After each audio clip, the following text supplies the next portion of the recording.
Hello students, welcome to all of you on this very bright and result ensuring platform of Science World and Sri Science Academy. Please आप लोग बताएं audio video मिल रही है ठीक से ना?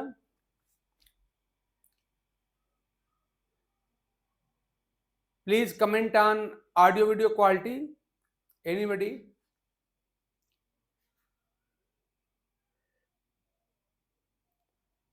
कोई जुड़ा है कि नहीं?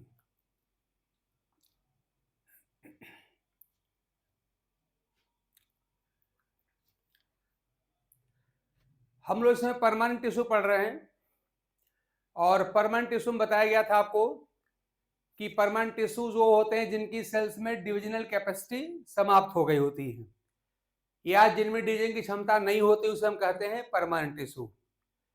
परमानेंट टिश्यू में हम लोग डिफिनीशन हो ही गई है परमानेंट टिश्यू. तो परमानेंट टिश्यू को क्लासिफाई आप करते हैं, ये थ्री टाइप का होता है. एक को आप कहते हैं simple permanent tissue. Simple permanent tissue.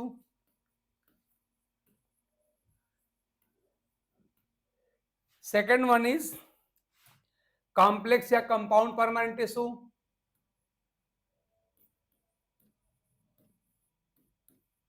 complex or compound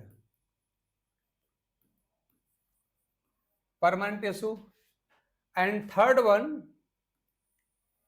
is specialized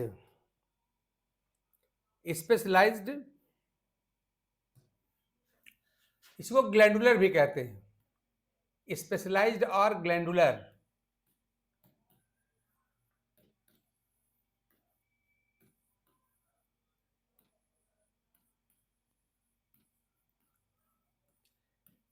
glandular permanent tissue. Please आप लोग जरा ऑडियो वीडियो की क्वालिटी बता दीजिए. ऑडियो वीडियो ठीक है ना? आप लोगों में से कोई आदमी जरा कमेंट कर दे कि ऑडियो वीडियो की क्वालिटी ठीक मिल रही है ना आपको?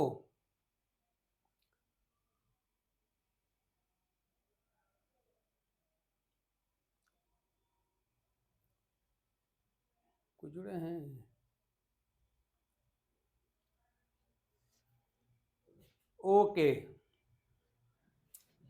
तो देखिए, पहली बात आपको ये समझना है कि परमानेंट क्या होते हैं. सिंपल सी बात है कि जिन सेल्स में डिविजनल कैपेसिटी नहीं होती हैं या समाप्त हो गई हैं उनको कहते हैं परमानेंट टिश्यू, है ना?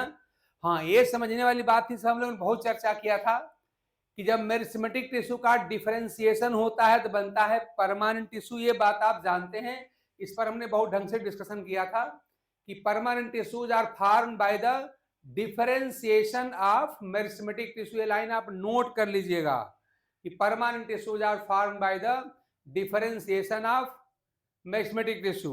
अब देखिए, इसको आपने कहा थ्री टाइप का है, सिंपल परमानेंट, कॉम्प्लेक्स या कंपाउंड परमानेंट टिश्यू और स्पेशल या ग्लैंडुलर परमानेंट टिश्यू. अब देखिए इसमें हम कैसे क्लासिफाई करते हैं इनको.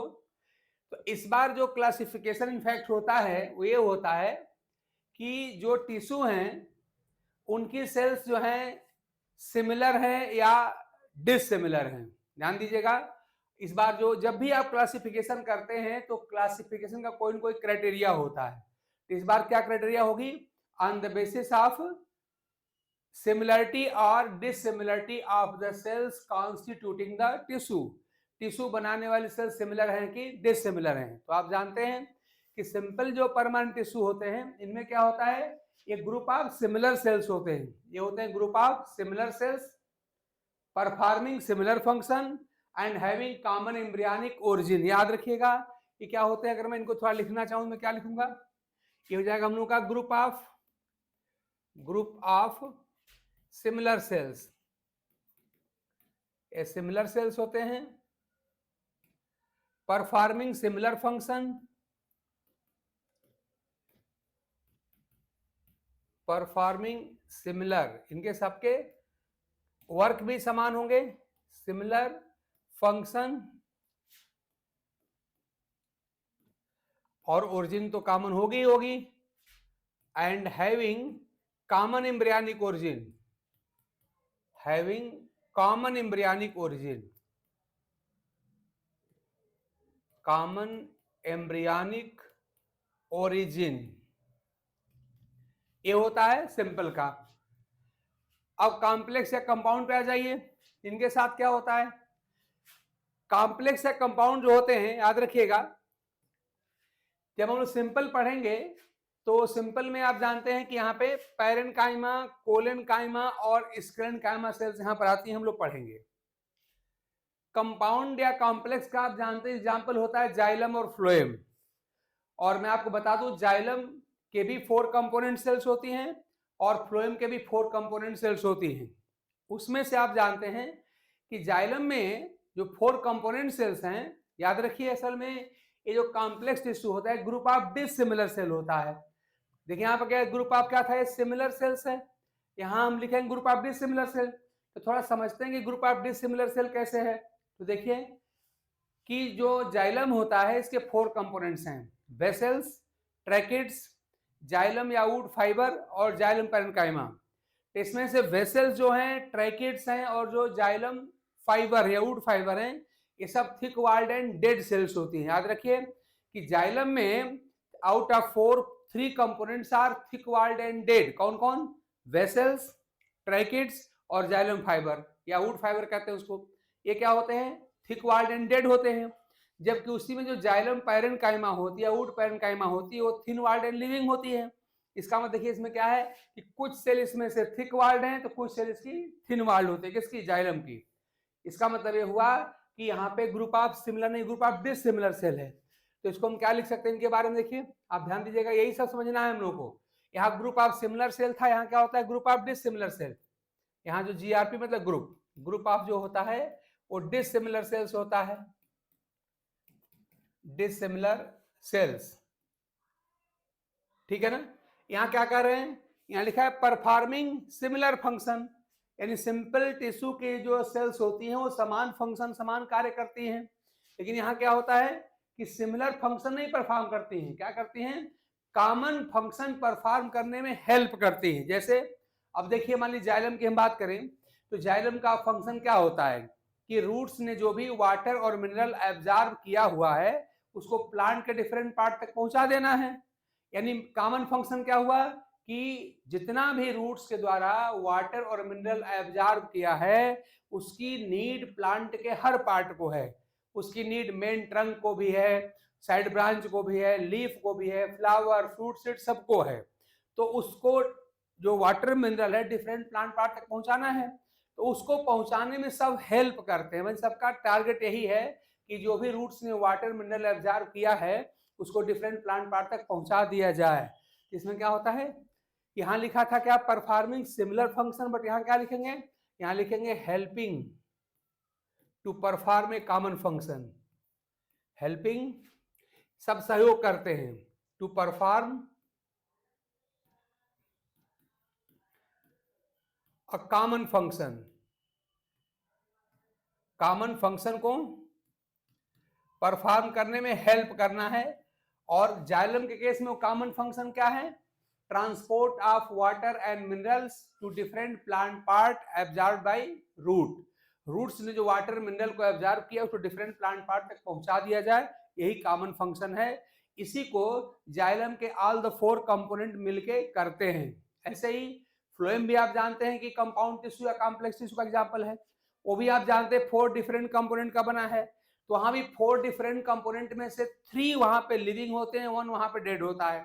तो वहां भी क्या है कि आप जानते हैं कि जो ग्रीन टिश्यू होते हैं, जो फोटोसिंथेटिक टिश्यू, हमारी लीफ की बात किया जाए तो जितनी भी लीव्स यानी जो फूड मैन्युफैक्चरिंग ऑर्गन्स हैं प्लांट के, तो जो फूड मैन्युफैक्चर होगा उस फूड को डिफरेंट प्लांट पार्ट तक पहुंचाने का काम क्या करता है? फ्लोएम करता है। तो फ्लोएम के जो 4 डिफरेंट जो कंपोनेंट सेल्स हैं उन सबका कॉमन फंक्शन यही है कि जो फ्लोएम ने या सॉरी जो यहाँ पर लीव्स ने या फोटोसिंथेटिक टिश्यू ने जो फूड मैन्युफैक्चर किया है उसको डिफरेंट प्लांट पार्ट तक पहुंचा दिया जाए, है ना। तो आप कहें चाहे जाइलम की बात करें चाहे फ्लोएम की बात करिए, उसकी जो कंपोनेंट सेल्स होती हैं उनका टारगेट सेम होता है, उनका उद्देश्य सेम होता है। एक ही कॉमन फंक्शन को करने में सब लोग हेल्प करते हैं। जैसे जाइलम के कंपोनेंट सेल का कॉमन फंक्शन क्या है? वाटर मिनरल के ट्रांसपोर्टेशन में हेल्प करना। और फ्लोएम के कंपोनेंट का क्या फंक्शन है कि फूड जो सिंथेसाइज हुआ है बाय ग्रीन टिश्यू उसको डिफरेंट प्लांट पार्ट तक पहुंचा देना।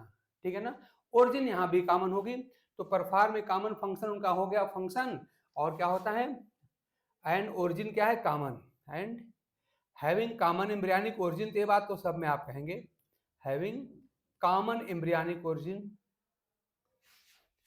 तो एम्ब्रियनिक ओरिजिन जो होगी वो सबकी कॉमन होगी। तो क्या डिफरेंस आपको दिखाई पड़ रहा है? सिंपल टिश्यू में क्या होते हैं? ग्रुप ऑफ सिमिलर सेल है। यहाँ क्या है? यहाँ ग्रुप ऑफ डिसिमिलर सेल। ध्यान दीजिएगा जरा, हम कंपेयर कर लें अगर दोनों में, हमको क्या दिखाई दे रहा है? हमको दिख रहा है ग्रुप ऑफ सिमिलर सेल्स। यहाँ क्या दिख रहा है? Group of dissimilar cells. यहाँ क्या कर रहे हैं? Performing similar function. यहाँ क्या बोल रहे हैं? यहाँ बोल रहे हैं helping to perform a common function. Similar function नहीं, कॉमन फंक्शन। सिमिलर क्यों नहीं हो सकता भाई? अरे भाई आप खुद सोचो, जब जाइलम के डिफरेंट सेल्स में से कोई थिक वॉल्ड है, कोई थिन वॉल्ड है, कोई डेड है, कोई लिविंग है, तो क्या जो थिक वॉल्ड सेल्स का फंक्शन होगा वही थिन वॉल्ड का एग्जैक्टली वही सब फंक्शन हो सकता है? क्या जो लिविंग सेल का फंक्शन है एग्जैक्टली वही फंक्शन डेड सेल का हो सकता है? नहीं हो सकता है ना। लेकिन उद्देश्य सबका कॉमन है। उद्देश्य सबका कॉमन यही है कि वाटर का, मिनरल का डिफरेंट प्लांट पार्ट को ट्रांसपोर्टेशन करने में हेल्प किया जाए, ते होता है। ठीक है ना। ओरिजिन दो यहाँ भी आप देख रहे हैं क्या है? कॉमन एम्ब्रियनिक ओरिजिन होनी चाहिए और यहाँ भी ओरिजिन कॉमन होनी चाहिए। बात सिमिलर वाली है। अब देखिए स्पेशल या ग्लैंडुलर में आप क्या देखेंगे? यहाँ देखिए क्या होता है, जैसे हम कहते हैं ग्रुप ऑफ सेल को हम लोग टिश्यू कहते हैं। अब जरा देखिए ग्लैंडुलर में क्या आपको दिखाई देगा, यहाँ स्पेशलिटी क्या है? तो इस ग्लैंडुलर को हम लोग स्पेशलाइज्ड टिश्यू क्यों कहते हैं? जरा ध्यान दीजिए इस बात का। होता यह है, ग्लैंड की डिफिनेशन आप सब जानते हैं। ग्लैंड का सिंपल सा मतलब होता है group of cell associated with synthesise and secretion of certain substances. ऐसी कोशिकाओं का समूह जो कुछ पदार्थों का क्या करें? सिंथेसिस करें, संश्लेषण करें और फिर उसको सिक्रीट करें, उसको हम कहते हैं ग्लैंड। याद रखिएगा, ऐसे सेल्स के ग्रुप को जिनका फंक्शन क्या है कि सर्टेन कंपाउंड को, सर्टेन सब्सटेंस को सिंथेसाइज करती हैं और साथ में उनका सिक्रेशन भी करती है, उसे कहते हैं हम ग्लैंड कहते हैं। ठीक है ना। अब बाकी ग्लैंड की हम बात ढेर सारा बाद में करने वाले हैं कि आप जानते हैं कि वहाँ पे एंडोक्राइन ग्लैंड्स हो, जैसे आप प्लांट में, एनिमल में पढ़ेंगे एंडोक्राइन ग्लैंड्स होती हैं, एक्सोक्राइन ग्लैंड्स होती हैं, तमाम बात हम पढ़ेंगे वहाँ पे। लेकिन यहाँ पे ग्लैंड का मतलब इतना ही समझिएगा कि ऐसी सेल्स या उनका ग्रुप जो क्या करें? सब्सटेंस को सिंथेसाइज करें और उसको फिर सिक्रेट करें, उसे हम कहते हैं ग्लैंड। अब देखिए जैसे यहाँ पे क्या होता है कि ये बात तो इसमें आपको दिखेगी कि यहाँ जो सेल्स होंगी वो क्या करेंगी? सब्सटेंस को सिंथेसाइज करेंगे, सिक्रेट करेंगी। ये बात तो समझ में आ गई। लेकिन स्पेशलिटी यहाँ पे क्या, ध्यान दीजिएगा, यहाँ पे क्या दिखाई पड़ेगा? असल में यहाँ पर कोई स्ट्रक्चर ऐसे आपको दिखाई पड़ेगी। मान लीजिए हमको ऐसे स्ट्रक्चर दिखाई पड़ेगी, ऐसे मान लीजिए कोई स्ट्रक्चर ऐसे मानी दिखाई पड़ रही है हमको। अब इसमें क्या दिखेगा आपको? स्पेशल बात ये दिखेगा कि यहाँ पे कोई एक ही बड़ी सी सेल दिखाई पड़ेगी जो ब्रांच हो सकती है। हम क्या कह रहे हैं? हम टिश्यू का मतलब क्या समझ रहे हैं? ग्रुप ऑफ सेल समझ रहे हैं। यहाँ पे क्या दिखाई पड़ रहा है कि एक ही सेल जो है ब्रांच या अनब्रांच हमको दिखाई पड़ेगी। तो आखिर में इसका मतलब क्या हुआ भाई? ग्रुप ऑफ सेल कैसे हुआ? तो असल में होता यह है कि यहाँ पे वास्तव में यहाँ पे ग्रुप ऑफ सेल होता है, लेकिन वो क्या होती हैं? वो जो सेल्स होती हैं वो आपस में फ्यूज कर गई होती हैं और फ्यूज होकर के एक हो गई होती है। ध्यान दीजिएगा, असल में यहाँ पर भी जो इनकी ऑन्टोजेनी को ट्रेस करेंगे, अगर इनके फॉर्मेशन को ट्रेस किया जाएगा तो यहाँ भी क्या होता है? ग्रुप ऑफ सेल्स यहाँ भी होती हैं, लेकिन फॉर्मेशन के समय क्या होता है? वो सब फ्यूज होकर के एक बन जाती हैं। इसलिए प्रेजेंट टाइम में हमको ग्रुप ऑफ सेल वहां दिखाई नहीं पड़ता है। ठीक है ना। वास्तव में अगर उनकी ऑन्टोजेनी को देखेंगे, उनके ओरिजिन या फॉर्मेशन की अगर मैकेनिज्म को फॉलो करेंगे तो वहां भी दिखेगा कि वहां भी ग्रुप ऑफ सेल्स हैं, लेकिन वहां पे फ्यूज होके एक हो जाती हैं। एक होकर के वहां पे ब्रांच भी हो सकती हैं, अनब्रांच भी हो सकती हैं, इस तरह से। तो वहां पे ग्रुप ऑफ सेल्स यहाँ पर भी हैं, लेकिन वो ऑन्टोजेनी में क्या होता है? फ्यूज होके एक हो गई हैं। ये इनकी स्पेशलिटी है। और ग्लैंडुलर का मतलब क्या होता है, ये क्या करती है, डिफरेंट टाइप की जो सब्सटेंसेस को सिंथेसाइज भी करती हैं और सिक्रेट भी करती हैं। तो हमारे हो गए स्पेशल भी हो गए और ग्लैंडुलर भी हो गए, ठीक है ना। तो आप समझ गए होंगे किस मामले में स्पेशल हैं और किस मामले, और ग्लैंडुलर का मतलब हो ही गया। ग्लैंडुलर का सिंपल सा एक लाइन का मतलब है कि द ग्रुप ऑफ सेल्स या structure associated with synthesis and secretion of certain substances, ऐसी कोशिकाओं का समूह या ऐसी कोशिकाएं जो क्या करती हैं, जो सब्सटेंसेस को सिंथेसाइज करती हैं, बनाती भी हैं और उसको सिक्रेट भी करती हैं, उसे कहते हैं हम लोग ग्लैंड। तो इस तरह की आपको इसमें टिश्यू देखने को मिलेंगी, ठीक है ना। जैसे मान लीजिए कि आपने देखा होगा, जैसे मान लीजिए हम कह रहे हैं कि फ्लावर्स हैं, उसमें स्पेशल टाइप की फ्रेग्रेंस या महक होती है। तो क्यों महक होती है भाई, तो वहाँ पे क्या होती है, वहाँ पे ग्लैंड्स होती हैं। ध्यान दीजिएगा, वहाँ पे फ्लावर के डिफरेंट पार्ट में ग्लैंड्स होती हैं और उन ग्लैंड्स में उन फ्रेग्रेंट या स्मेल वाले सब्सटेंस की सिंथेसिस होती है और वहां से वो निकलते भी हैं, वोलाटाइल होते हैं, वाष्पशील होते हैं, इसलिए फूलों में हमको महक देखने को मिलती है। इसी प्रकार से आपने देखा होगा कि जो फैमिली जो आपकी यूफारबिएसी है, या उसको भी छोड़िए, आपने देखा होगा फैमिली जो एस्क्लीपाइडेसी है, मदार का प्लांट सबने देखा होगा। तो कभी मदार का कोई पार्ट आप जैसे उसकी स्किन को आप जैसे डैमेज करिए, उसके पत्ती को तोड़िए, या एपोसाइनेसी का आपका मेंबर है करेर, नेरियम, आप उसको तोड़ के देखिए आप जैसे, तो वहां क्या दिखाई पड़ेगा, तो वहां पे मिल्की लेटेक्स बाहर निकलता है। जितने भी लेटेक्स सिक्रेटिंग सेल्स होती है, आपका रबर प्लांट आपका हो गया, तो रबर प्लांट आप जानते हो वहां क्या होता है, वो लेटेक्स रबर लेटेक्स ही तो होता है। ऐसे आप ओपियम जानते हैं, जिसको आप लोग अफीम कहते हैं, तो ओपियम का प्लांट भी है। मतलब तमाम ऐसे प्लांट होते हैं जहाँ पे ग्लैंड्स होती हैं, उनसे सब्सटेंसेज उनके अंदर सिंथेसाइज होते हैं, फिर वहां से बाहर निकलते हैं। और 4-5 प्लांट आप अवश्य जानते हैं, जैसे आप सब लोगों ने बरगद का प्लांट देखा होगा, बरगद बनियन ट्री, बनियन का पत्ती तोड़िए, वहां से आपको मिल्की लेटेक्स दूध जैसा पदार्थ निकलता दिखाई देगा। ऐसे ही कनेर, नेरियम आपका है, अगर उसके पत्ती को तोड़िए, उसके स्किन को डैमेज करिए, तो वहां से आपको मिल्क लेटेक्स निकलता दिखाई पड़ेगा।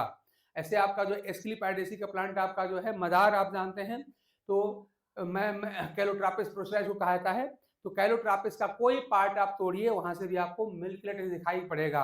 ऐसे आप जानते हो रबर प्लांट आपका होता है, उसका भी जानते हैं कि रबर क्या होता है, लेटेक्स ही होता है, वो भी वहां पे ग्लैंड के द्वारा ही बनाया जाता है। और इसी प्रकार से आप जानते हैं जो ओपियम होता है, अफीम कहते हैं, वहां पर भी आप जानते हैं वहां पे लेटेक्स ग्लैंड से ही होती हैं, वहां से भी ये निकलता है। तो सभी इकोनॉमिक बॉटनी में सारी बातें हम लोग पढ़ेंगे, तो आप कम से कम यहाँ पे याद रखिए कि ग्लैंडुलर सेल्स जो होती हैं वास्तव में क्या होती है कि लार्ज नंबर ऑफ सेल्स के क्या होती है, यहाँ पे फ्यूजन से बनती है। तो प्रेजेंट टाइम में तो आपको एक सेल दिखाई पड़ेगी, वही ब्रांच या अनब्रांच्ड होगी, लेकिन वास्तव में अगर उसके फॉर्मेशन की प्रक्रिया को फॉलो करें तो कहते हैं आंटोजेनी। तो आंटोजेनी आपको दिखाई पड़ेगा, वहां पे ग्रुप ऑफ सेल्स होती हैं जो फ्यूज होकर एक हो गई होती हैं, इस मामले में स्पेशल है। और ग्लैंड का मतलब बता दिया आपको कि ऐसा सेल्स या ऐसे स्ट्रक्चर जिनमें सब्सटेंसेस सिंथेसाइज होते हैं और वहां से सिक्रीट होते हैं, बह बह के निकलते हैं, उसे हम कहते हैं ग्लैंड। और मैंने आपको एग्जाम्पल बताया, ये सब के सब लिविंग एग्जाम्पल्स हैं, आप जानते भी हैं, आप सबने बरगद का प्लांट देखा होगा, कनेरियम प्लांट सबने देखा है, मदार का प्लांट सबने देखा है, ओपीएम आप सब लोग पढ़े ही हैं, रबर आप सब लोग पढ़े ही हैं। ये सब के सब प्लांट जो होते हैं ये ग्लैंड के एग्जाम्पल होते हैं, ठीक है ना। ये सारी बातें हम लोग आगे चल के पढ़ने वाले हैं। तो इस तरह से जरा सा अब अपने दिमाग में सेट करिए कि परमानेंट टिश्यू क्या है। तो एक लाइन की बात है कि ऐसे टिश्यू जिनकी सेल्स में डिविजनल कैपेसिटी समाप्त हो गई हैं, या थोड़ा सा टेक्निकल टर्म में बात करें कि ऐसी सेल्स या ऐसे टिश्यू जिनकी सेल क्या हो गई, डिफरेंशिएट हो गई हैं, वो कहलाते हैं परमानेंट टिश्यू। अब इनको क्लासिफाई कर रहे हैं किस बेसिस पे, ध्यान दीजिएगा एक बात का, थोड़ा सा सब्जेक्ट को समझने पे ज्यादा जोर दीजिए, तब जाके आपकी जो ग्रेस्पिंग कैपेसिटी है, जो रिटेंशन कैपेसिटी है, वो आपकी बढ़ेगी, है ना।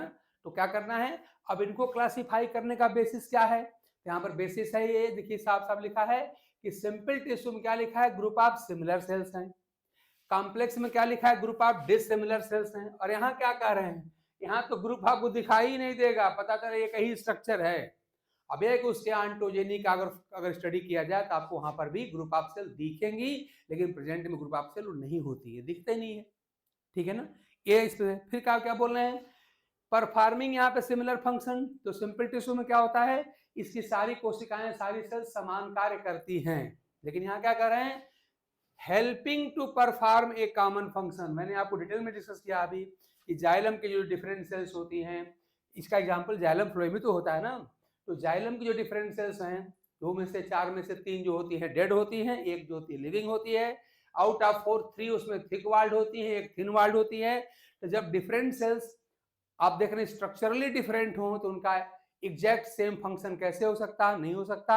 लेकिन सबका कॉमन फंक्शन है कि जाइलम की सारी सेल्स का इफर्ट यही होता है कि जो रूट्स द्वारा वाटर मिनरल एब्जॉर्ब है उसको डिफरेंट पार्ट तक ट्रांसपोर्ट कर दिया जाए। तो देखिए यहाँ पे परफॉर्मिंग सिमिलर फंक्शन, यहाँ कह रहे हैं helping to perform a common function, और ओरिजिन आप देख रहे हैं यहाँ भी सिमिलर होना चाहिए और यहाँ भी सिमिलर होना चाहिए। तो इस तरह से जब भी आप क्लासिफिकेशन करें तो क्लासिफिकेशन के क्राइटेरिया ढूंढिए कि किस बेसिस पे आपका क्लासिफिकेशन हो रहा है। आई थिंक कि अब इस क्लासिफिकेशन की बात में कोई आपको डाउट होना नहीं चाहिए कि सिंपल कब कहेंगे, कॉम्प्लेक्स या कंपाउंड कब कहेंगे, और स्पेशलाइज्ड या ग्लैंडुलर कब कहेंगे। ठीक है ना। कॉम्प्लेक्स क्या आप जानते हैं, अगर इनके एग्जांपल्स की बात कर लिया जाए तो देखिए इनके एग्जांपल की अगर मैं बात करूं तो देखिए यहाँ पर हम अगर मैं एक थोड़ा चार्ट बना लिया जाए, इसी को आगे हम लोग फॉलो करेंगे। तो परमानेंट जो हमारे टिश्यू हैं इनको अगर मैं क्लासिफाई करूं तो क्या हम कह रहे हैं, हमने तीन पार्ट अभी किया था। एक को हम लोगों ने सिंपल कहा था, दूसरे को हम लोगों ने कंपाउंड कहा था, कंपाउंड या कॉम्प्लेक्स कहा था, कंपाउंड या कॉम्प्लेक्स टिश्यू, और तीसरे को हम लोगों ने स्पेशल या ग्लैंडुलर कहा था। यही था ना अभी, स्पेशल या ग्लैंडुलर ये कहा था। अब थोड़ा इनके एग्जांपल्स हम देख लेते हैं, पूरा चार्ट हमारे दिमाग में रहेगा तो पढ़ना हमारे लिए आसान हो जाएगा। अब देखिए सिंपल में हम लोग क्या पढ़ेंगे, ध्यान दीजिए। सिंपल में हम पहले पढ़ेंगे पैरेन्काइमा। अब इनका डिटेल हमको एक एक करके पढ़ना पड़ेगा। पैरेन्काइमा सेल्स, दूसरा पढ़ेंगे कोलेनकाइमा, ये सब हमको रटा होना चाहिए भाई, कोलेनकाइमा सेल्स। और थर्ड हम पढ़ेंगे स्क्लेरेनकाइमा, स्क्लेरेनकाइमा। तो सिंपल में हम लोग तीन तरह का पढ़ेंगे, पैरेन्काइमा सेल्स, कोलेनकाइमा सेल्स और स्क्लेरेनकाइमा सेल्स। इस तरह से जब हम आएंगे कॉम्प्लेक्स या कंपाउंड टिश्यू में हम आएंगे, यहाँ पर हम लोग दो पढ़ेंगे। एक हम पढ़ेंगे वेसल्स और दूसरा पढ़ेंगे एक हम पढ़ेंगे हम लोग जाइलम और दूसरा पढ़ेंगे फ्लोएम, जाइलम एंड फ्लोएम। एक अपना हो जाएगा जाइलम और दूसरा हम लोग पढ़ेंगे फ्लोएम, है ना। जाइलम में आप देखेंगे चार तरह के सेल्स हम लोग पढ़ेंगे यहाँ पर। तो यहाँ पर जो 4 डिफरेंट टाइप के, देखिए सबके नाम आप याद कर लिए किए रहिए तो अच्छा रहेगा। तो जाइलम में देखिए हम क्या क्या पढ़ने वाले हैं। एक हम पढ़ेंगे वेसल्स के बारे में, दूसरा हम पढ़ेंगे ट्रैकिड्स के बारे में, ट्रैकिड्स। तीसरा पढ़ेंगे हम जाइलम या वुड फाइबर के बारे में, जाइलम फाइबर भी कहते हैं इसी को, वुड फाइबर भी कहते हैं। जाइलम का एक नाम वुड भी है और फ्लोएम का एक नाम बास्ट भी है। तो जाइलम फाइबर के बारे में पढ़ेंगे और फिर पढ़ेंगे लास्ट में जाइलम या वुड पैरेन्काइमा के बारे में। जाइलम को वुड भी लिख सकते हैं हम लोग, जाइलम या वुड पैरेन्काइमा।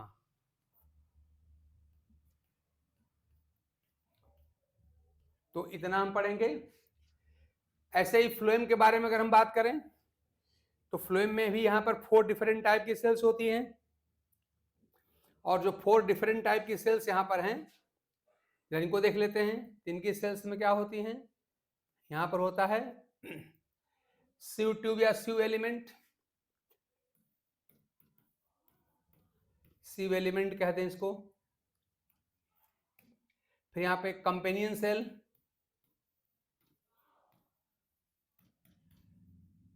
हम इनका डिटेल देखेंगे। फिर पढ़ेंगे हम लोग फ्लोएम को हम लोग बास्ट भी कहते हैं, बास्ट। तो इस तरह से इसको फ्लोएम फाइबर या बास्ट फाइबर कह सकते हैं। फ्लोएम फाइबर या बास्ट फाइबर, और लास्ट में पैरेन्काइमा सेल यहां भी होती है, उसे कहते हैं हम लोग फ्लोएम या bast parenchyma. Phloem bast word हम लिख नहीं रहे हैं, यहां ऊपर लिख दिया है बास्ट पैरेन्काइमा।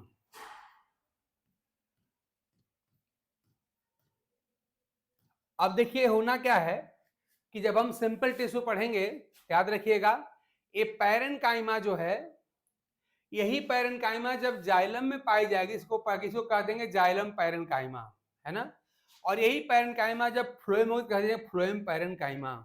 यानी कि अगर हम पैरेन्काइमा को ढंग से यहाँ पर समझ लेंगे तो आगे चल करके यहाँ पर भी उसी को हम यहाँ पर मेंशन कर देंगे, ठीक है ना।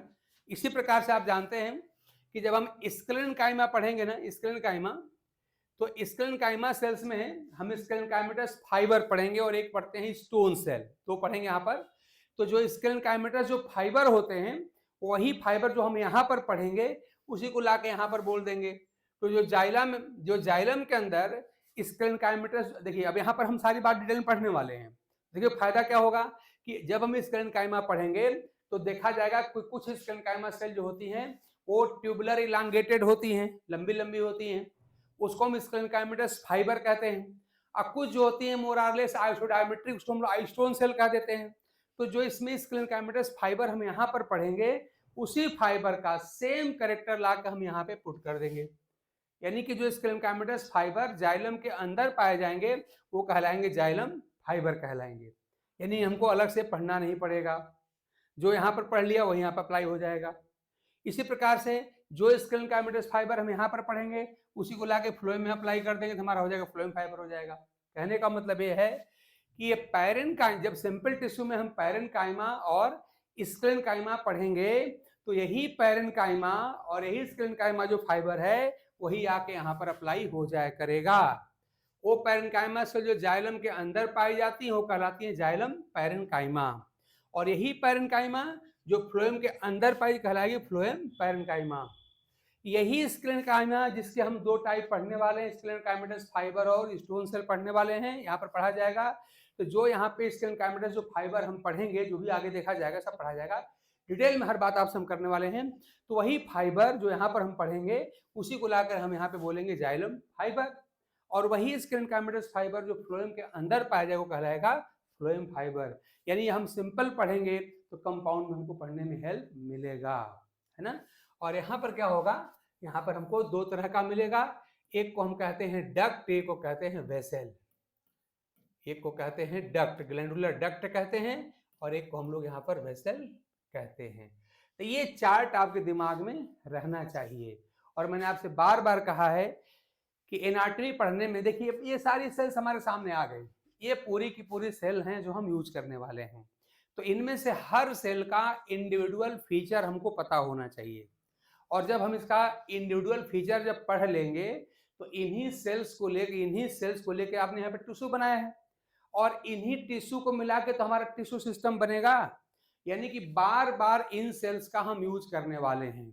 अभी टिश्यू पढ़ रहे हैं, परमानेंट टिश्यू पढ़ रहे हैं, फिर हम टिश्यू सिस्टम पढ़ेंगे, वहां पर भी सारी यही सब सेल्स वहां पे आने वाली हैं, है ना। उसके बाद फिर आर्गन हमारे हैं, उनके एनाटॉमी पढ़ेंगे।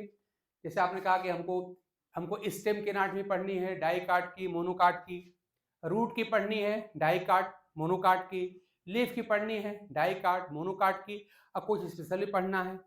तो यही सारी के सारी सेल्स से तो हमारा टिश्यू आर्गन सब कुछ बना हुआ है। पूरा जो रूट बना होगा तो रूट इसी सेल का तो बना होगा, इससे मिनी सेल का तो बना होगा। यानी अगर इन सेल्स को अगर हम ढंग से समझ के पढ़ लेते हैं तो आगे के एनाटॉमी पढ़ने में काफी हमको हेल्प मिलने वाली है। तो प्रयास करिए कि हर सेल का हम आगे चल देखने वाले हैं इंडिविजुअल कैरेक्टर हमको मालूम हो। जैसे कह दिया जाए कि ये जो लेयर है, आप एनाटॉमिकल लेयर पढ़ते हैं ना, जैसे मान लिया हम स्टेम की बात करें, हम गिनाते हैं कि ये एपिडर्मिस है, तो हाइपोडर्मिस है, तो जनरल कार्टेक्स है, तो एंडोडर्मिस है, सब गिनाया जाएगा। तो हमने कह दिया कार्टेक्स पैरेन्काइमेटस होता है, इसका मतलब कार्टेक्स किस प्रकार की सेल का बना होगा, क्या उसका स्ट्रक्चर होगा, क्या उसका फंक्शन होगा, हमको पता चल जाएगा, ठीक है ना। जैसे कह दिया जाए कि मकान जो है कच्ची ईंट की बनी है, या मकान पक्की ईंट की बनी है, या मकान पत्थर की बनी हुई है, तो आपने जैसे बता दिया कि ये मकान कच्ची ईंट का बना है तो मकान कैरेक्टर आपको पता चल गया। मकान पक्की ईंट की बनी है, उसका मकान का करेक्टर आप खुद पता लगा सकते क्या मकान करेक्टर हो जाएगा, ये सब हो जाएगा ना। तो इस तरह से ये क्या होता है कि आपका जो कोई एनाटॉमिकल लेयर आप निकाल पैरेन्काइमा सेल की बनी है, तो जब पैरेन्काइमा यहाँ पर ही ढंग से हम पढ़ लेंगे हमको उसका डिटेल पता चल जाएगा, भाई उसकी उसका विशेषताएं क्या होगी, उसका स्ट्रक्चरल फीचर क्या होगा, उसका फंक्शन क्या, सब पता चल जाएगा। ठीक है ना। आई होप कि इन बातों को आप ढंग से याद कर लेंगे और अब एक एक करके इन्हीं सारी बातों को हम लोग देखने वाले हैं। तो अब बताइए आप लोगों में से किसी को, जो लोग प्रेजेंट टाइम में लाइव देख रहे हैं, अगर आप लोगों में से किसी को कोई बात पूछनी हो, कोई डाउट हो, हालांकि अभी तो हमने खाली बस एक आउटलाइन ड्रा किया है, तो अगर इसमें से किसी को कोई डाउट हो, कुछ पूछना हो तो बताइए। मैं इस समय कमेंट आपका देख रहा हूं, बताइए आप लोग जो लोग जुड़े हैं इस समय लाइव देख रहे हैं। अधिकांश लोग तो रिकॉर्डिंग देखते हैं, लेकिन जो लोग जुड़े हैं वो बताइए। आज हमने जितनी बातें आपको बताई उनमें से कोई डाउट अगर आपको हो, खुद अपने से क्वेश्चन पूछिए कि सिंपल और कंपाउंड टिश्यू में क्या अंतर है। यहाँ जो स्पेशल या ग्लैंडुलर कह रहे हैं, स्पेशल का मतलब क्या है, किस मामले में ये स्पेशल है, ग्लैंड क्या होती हैं, ग्लैंडुलर टिश्यू किसको कहा जाता है, ये सब खुद से, हालांकि हम तो सब बताने ही वाले हैं, हमने बताया भी अभी आपको, लेकिन खुद से क्वेश्चन पूछिए। ठीक है भाई, सब्जेक्ट पे अगर आपका कमांड हो जाएगा तो फिर मैं बताऊं आपको ना कि जब हम अपने बारे में बताएं अगर आपको थोड़ा सा, कि जब हम लोग गवर्नमेंट जॉब नहीं करते थे तब ज्यादा पैसा कमाते थे, ज्यादा प्रसिद्धि थी, अच्छे लोगों को पढ़ाते थे। अब देखिए क्या है कि मैक्सिमम टाइम गवर्नमेंट जॉब में चला जाता है। अब ठीक है, हम लोग चूंकि जुड़े हैं कोचिंग से भी, तो आप लोगों जैसे अच्छे बच्चे मिल जाते हैं, थोड़ा है, लेकिन सब्जेक्ट का अगर नॉलेज है तो फिर नौकरी की कोई समस्या नहीं है। नौकरी मिलेगी कि ना मिलेगी, ना मिले तो समझ लो ज्यादा अच्छा है, समझ लो। अगर पढ़ाने का इंटरेस्ट है, सब्जेक्ट पे कमांड है, तो आप जानते हैं कि प्राइवेट सेक्टर में हम लोग कोचिंग करते हैं, वहां पर सब कुछ ज्यादा है, गवर्नमेंट जॉब से सब कुछ ज्यादा है। हालांकि हम नहीं कर गवर्नमेंट जॉब मत करिए, गवर्नमेंट जॉब एक सिक्योरिटी देती है, लेकिन सब्जेक्ट पे अगर कमांड आपका हो गया, थोड़ा सा बढ़िया कमांड अगर हो गया, तो कोई समस्या नहीं रह जाती। तो बोलिए आप लोगों में किसी को कोई डाउट है, कुछ पूछना है बताइए, आपके हम कमेंट देख रहे हैं।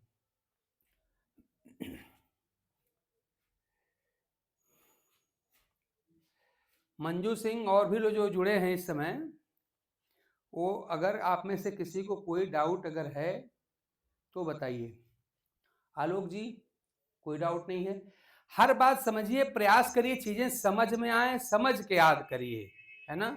समझ के याद करेंगे तो बहुत अच्छा रहेगा। चलिए अच्छी बात है, आप लोग डाउट नहीं है, आगे बढ़ा जाए। तो अब क्या करेंगे, ध्यान दीजिए, पढ़ने का तरीका ये होता है, मैंने कहा ना कि हर सेल का इंडिविजुअल फीचर अलग से हमको पढ़ना पड़ेगा। उसका जनरल स्ट्रक्चर क्या होता है, जनरल फंक्शन क्या होता है, general distribution in plant body कहाँ होती है, ये ध्यान देना है। उसके बाद से मैंने पिछले क्लास में थोड़ा सा हिंट किया था कि जो सेल्स थिन वॉल्ड होंगी, लिविंग होंगी, जिनके अंदर प्राइमरी सेल वॉल होगी, उनका क्या होगा, वो ऑन डिमांड उसमें मॉडिफिकेशन भी हो जाते हैं। जैसे मान लीजिए कोई प्लांट है, आपने कहा कि जीरोफिटिक करेक्टर है, जीरोफिटिक कंडीशन आ गई, तो जीरोफिटिक आप जानते हैं कि जीरोफिटिक कंडीशन में यानी कि मरुस्थलीय वातावरण में, सामान्य भाषा में रेगिस्तानी माहौल कह सकते हैं, तो रेगिस्तानी माहौल में प्लांट को सरवाइव कराने के लिए उनके अंदर जो परिवर्तन होते हैं उसी कहते हैं हम एडाप्टेशन। तो वही एडाप्ट करेंगे, कौन एडाप्ट करेंगे, एडाप्ट वही करेगा जो थिन वॉल्ड होगा, जो लिविंग होगा, जिसके अंदर प्लास्टिसिटी ज्यादा होगी और जिसकी सेल वॉल थिन होती हैं और लिविंग होती हैं, वही मेनली, और ये काम मेनली पैरेन्काइमा करती हैं, कुछ हद तक यहाँ पे कोलेनकाइमा करते हैं। तो एक एक करके हम हर सेल के बारे में अब यहाँ पर देखेंगे। ठीक, तो चलिए हम लोग यहाँ पे सिंपल परमानेंट शुरू करते हैं और पहली सेल लेते हैं पैरेन्काइमा। चलिए स्टार्ट करते हैं हम लोग। तो हम लोग यहाँ पर सबसे पहले सिंपल परमानेंट टिश्यू हम लेते हैं, सिंपल परमानेंट टिश्यू, और इसमें से सबसे पहले हम लेते हैं पैरेन्काइमा। तो सिंपल परमानेंट टिश्यू में से हम पहला लेते हैं पैरेन्काइमा। पैरेन्काइमा सेल बड़ी प्राइमरी सेल्स हैं। अब देखिए पैरेन्काइमा के बारे में पहला टर्म हम क्या लिखते हैं, पहला हम लिखते हैं कि सेल जो होती है यहाँ पे, सेल्स यहाँ जो होती हैं लिविंग, ये जो सेल्स होती हैं वो लिविंग होती हैं, लिविंग होती याद रखिएगा। दूसरी बात याद रखिए क्या होती है, लिविंग होती हैं और यहाँ पे थिन सेल वाल होती है। अगली बात थिन, और वो सेल वाल सेलुलोज की बनी होती है, cellulosic cell wall, cellulosic cell wall होती है। और ये भी याद रखिए प्राइमरी होती है। जब आप लोग सेल बायोलॉजी पढ़े होंगे तो आप पढ़े होंगे कि पहले जो सेल, जब वहां पे सेल डिवीजन होता है, साइटोकाइनेसिस होती है, तो साइटोकाइनेसिस में जो सेल वाल बनती है वो प्राइमरी सेल वाल होती है। उसके बाद से अंदर से हो सकता है कि जो साइटोप्लाज्मिक मटेरियल है वो मिल करके फिर दूसरा सेल वाल बनाए, वो सेकेंडरी सेल वाल होती है। ऐसे टर्शियरी सेल वाल भी हो सकती है, लेकिन यहाँ क्या होती है, यहाँ पे प्राइमरी सेलुलोज की बनी सेल वाल होती है ना। अब देखिए मैंने आप लोगों से कहा था कि हम लोग जो टॉपिक पढ़ रहे हो तो पढ़ ही रहे हैं, लेकिन मैंने आप लोगों को एडवाइस दिया था कि सबसे पहले आप क्या करिएगा, सबसे पहला काम भाई जो क्लास आप कर रहे हो तो करते ही रहिए। हमने आप लोगों को कुछ अपने खुद करने के लिए काम बताया था, होमवर्क टाइप का हमने कहा था कि सबसे पहले आप क्या करिए, इंटरमीडिएट लेवल, वही 11वीं 12वीं वाली, चाहे एनसीईआरटी चाहे कोई रेफरेंस बुक ले लीजिए, उसमें सबसे पहले बायोकेमिस्ट्री पढ़िए। देखिए सही बात यही है, हम भी जो पढ़ा रहे हैं सीक्वेंस हमारा भी ठीक नहीं है। सीक्वेंस सही सही क्या होना चाहिए, पहले आपको बायोमॉलिक्यूल पढ़ना चाहिए, ज्यादा नहीं, एकदम खाली इंटरमीडिएट बायोलॉजी में जो दिया उतने खाली पढ़ना चाहिए, उतने से आपका काम चल जाता है। और उतना पढ़ने के बाद ध्यान दीजिएगा, अगर आपको हम आपसे कहें तो आप खुद आज टेस्ट कर लीजिएगा, 1 से 2 क्वेश्चन आपके जो टेक्निकल नेचर के होते हैं, स्पेशली जो आप जानते हैं कि जो मोनोमर होते हैं उनको जोड़ने वाले बांड होते हैं, जैसे सेलुलोज ही आपका है ना, तो जो सेलुलोज क्या है, सेलुलोज आप जानते हैं कि ये पॉलीमर है ना, ये ग्लूकोज का पॉलीमर होता है। तो जब आप बायोमॉलिक्यूल पढ़ेंगे अपने इंटर के बायोलॉजी से, क्लास 11th में है, ध्यान दीजिएगा, और ज्यादा हम पढ़ने की आपसे बात नहीं कर रहे हैं। अगर आपको टीजीटी पीजीटी देना है, आपको अगर मान लीजिए यहाँ पर एलटी जीआईसी देना है, प्रवक्ता देना है, मतलब आपको इंटर लेवल के जितने एग्जाम्स होते हैं, चाहे आपको ये नवोदय वाला एग्जाम देना हो, चाहे कोई केवीएस देना हो, हम सब की कहानी बता रहे हैं।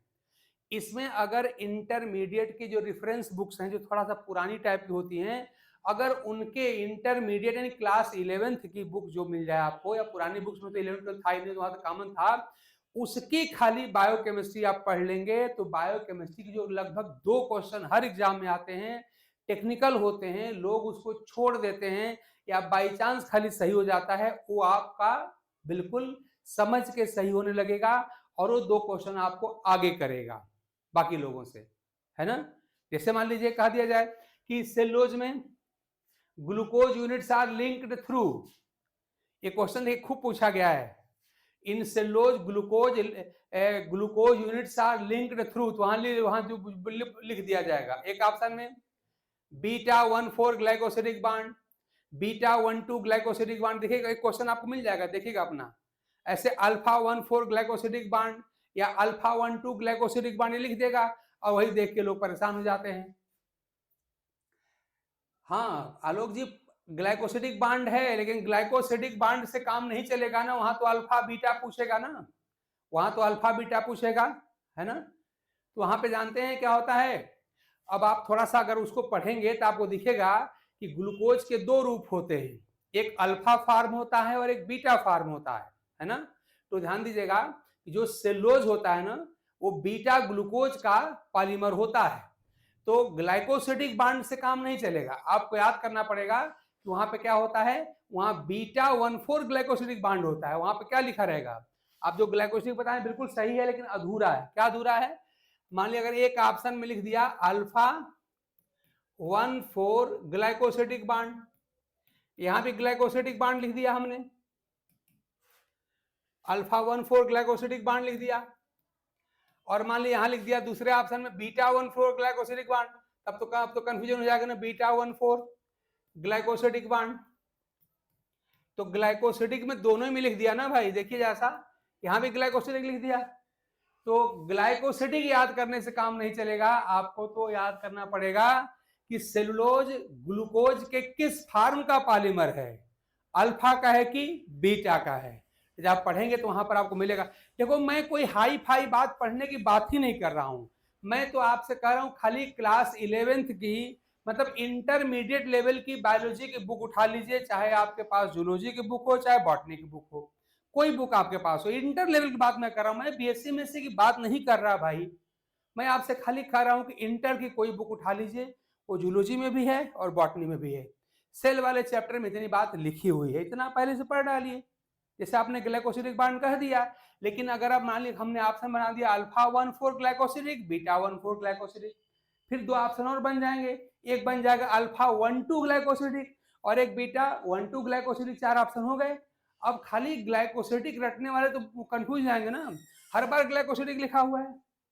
तो इसलिए भाई मेरी सलाह है, आप लोग मानिए, अगर सिलेक्शन पाना है गारंटी के साथ, वो भी अच्छे रैंक से, और अपना मनचाहा कॉलेज चाहते हैं आप, तो मैं जो कह रहा हूं कर लीजिए। और मैं कोई कठिन काम करने के लिए नहीं कह रहा हूं, मैं खाली इतना ही कह रहा हूं कि आप अपने इंटरमीडिएट लेवल की जो बायोलॉजी की बुक है, जूलॉजी की चाहे बॉटनी की, उसमें से बायोकेमिस्ट्री, भाई हम तो उसको पढ़ाएंगे ही पढ़ाएंगे, अपने मन से थोड़ा सा पढ़िए। हाँ, पढ़ते समय मान लीजिए कोई प्रॉब्लम अगर आती है तो आप उसको हमसे पूछिएगा, हम बता देंगे। बाकी जब हम पढ़ाएंगे तब तो हम पढ़ाएंगे ही पढ़ाएंगे। लेकिन देखिए हम आपसे बहुत ही एक्सपर्ट एडवाइस आपके साथ शेयर कर रहे हैं कि जो हमारे साथ आप पढ़ रहे हैं वो तो पढ़ ही रहे हैं, आप लोग थोड़ा सा आगे आगे पढ़िए। जो बात मैं बता रहा हूँ उस क्रम को जरा खुद फॉलो करिए। मैं फिर रिमाइंडर दे दूं कि आप पहले बायोमॉलिक्यूल पढ़िए, उसी सेल वाले चैप्टर मिल जाएगा। फिर सेल पढ़ लीजिए, सेल ऑर्गेनेल पढ़ लीजिए, एनाटॉमी हम लोग पढ़ ही रहे हैं, ये चैप्टर पढ़ना पड़ेगा। और उसी इंटर लेवल की एम्ब्रियोलॉजी पढ़ लीजिए। यही 4 चैप्टर अगर आप पढ़ लेते हैं, और लेवल क्या, वही इंटर लेवल, तो उसके बाद से अपनी पूरी बायोलॉजी का कोई भी चैप्टर किसी लेवल का पढ़ सकते हैं ना भाई, किसी लेवल का पढ़ जाए तो CSIR का पढ़ सकते हैं आप, लेकिन ये चैप्टर पे कमांड आपका बन जाए। हर आपने हर सब्जेक्ट का एक बेस होता है, कुछ चैप्टर्स होते हैं जो बेस होते हैं, और वो बेस हमारा क्लियर होना चाहिए। 4 चैप्टर आपके बेस हैं, उन पर आप कमांड खाली इंटर लेवल कर लीजिए, अपने मन से जो कर सकते हैं कर लीजिए। बाकी हम तो एक एक करके पढ़ाएंगे ही, हम लोग पढ़ ही रहे हैं, लेकिन खुद करिए जरा सा, तो ज्यादा मजा आएगा। मैंने एग्जाम्पल आपको दिया, तो अब आप से लॉजिक बनी होती है, यही से आपका क्वेश्चन बन जाएगा। और आप देखिएगा इस क्वेश्चन को अधिकांश लोग गलत करते हैं, है ना। तो हम चाह रहे हैं कि जो दूसरों की कमजोरी है वो हमारी मजबूती बन जाए। आपको लीड ही तो लेना है ना, लीड लीजिए। तो जो सबकी कम मजबूती है वो तो हमारी मजबूती होनी ही चाहिए, जो सबका स्ट्रेंथ है वो तो हमारा स्ट्रेंथ होना ही चाहिए। लेकिन जो दूसरों की कमजोरी है वो हमारी कमजोरी नहीं होनी चाहिए, वो हमारा स्ट्रांग पॉइंट होना चाहिए। और यही सब पॉइंट हैं जो बाकी लोगों की कमजोरी में तो मैं तो टीचरों तक को जानता हूँ भाई जिनकी कमजोरी है। स्टूडेंट की बात छोड़ दीजिए, उनसे पूछ दिया अल्फा 1,4 बीटा 1,4 में क्या अंतर है, पता ही नहीं उनको होता है। तो यही उन्हीं की कमजोरी का तो हमको फायदा उठाना है, हमको उन पॉइंट पे विशेष नजर रखना है जो पॉइंट बाकी लोग कमजोर रहते हैं। वही 2 4 10 क्वेश्चन हमको अलग से मिल जाएंगे, हम मेरिट में काफी ऊपर चले जाएंगे। तो आप लोग इस काम को किया करिए, ठीक है ना। चलिए हम जब पढ़ाएंगे पूरी फिगर बना बना के आपको दिखाएंगे कि अल्फा कब कहते हैं, बीटा कब कहते हैं। हम तो बांड बना बना के जोड़ जोड़ के दिखाएंगे ना। हालांकि जब आप बुक पढ़ेंगे तो बुक में भी ये सब बांड बनाए गए हैं, तो जितना समझ पा रहे हैं उतना ही खाली समझ लीजिए। बाकी हम तो हर चीज का पोस्टमार्टम कर ही देंगे, लेकिन हम भाई अब इकट्ठे सब कर नहीं सकते, तो हम तो एक क्रम से पढ़ाएंगे, लेकिन कुछ अपने मन से आप करें तो ज्यादा अच्छा है। ठीक, चलिए आगे बढ़ते हैं हम लोग। तो यहाँ पे क्या है, सेल लॉजिक, यहाँ पे सेल वॉल होती है, ये बात याद रखिएगा। अगली बात यह है कि इन सेल्स में इंटरसेलुलर स्पेस पाया जाता है। तो पहला आपने कहा कि सेल्स लिविंग होती हैं, थिन सेल वॉल होती हैं, सेलुलॉजिक सेल वॉल होती है। 2 पॉइंट इकट्ठे इसी में आ गया। चलिए फिर दूसरा पॉइंट, हालांकि यहाँ पे थर्ड पॉइंट ही है, 2 पॉइंट इसमें हमने कर दिया था, देखिए लिविंग कह दिया था और थिन सेलुलॉज सेल वॉल का 2 पॉइंट इसमें हो गया, चलिए कोई बात नहीं। अगली बात याद रखना है कि ये जो सेल्स होती हैं ये जी भी देखिए, मैंने आपसे कहा था कि parenchyma cells thin cell wall और लिविंग होने के नाते मैक्सिमम एडाप्टेशन इन्हीं में होता है। मतलब इनका स्ट्रक्चर से लेके फंक्शन तक खूब बदलता है as per the environmental requirement and demand. लेकिन जनरली क्या होती हैं, सेल ये आइसोडायमेट्रिक होती हैं।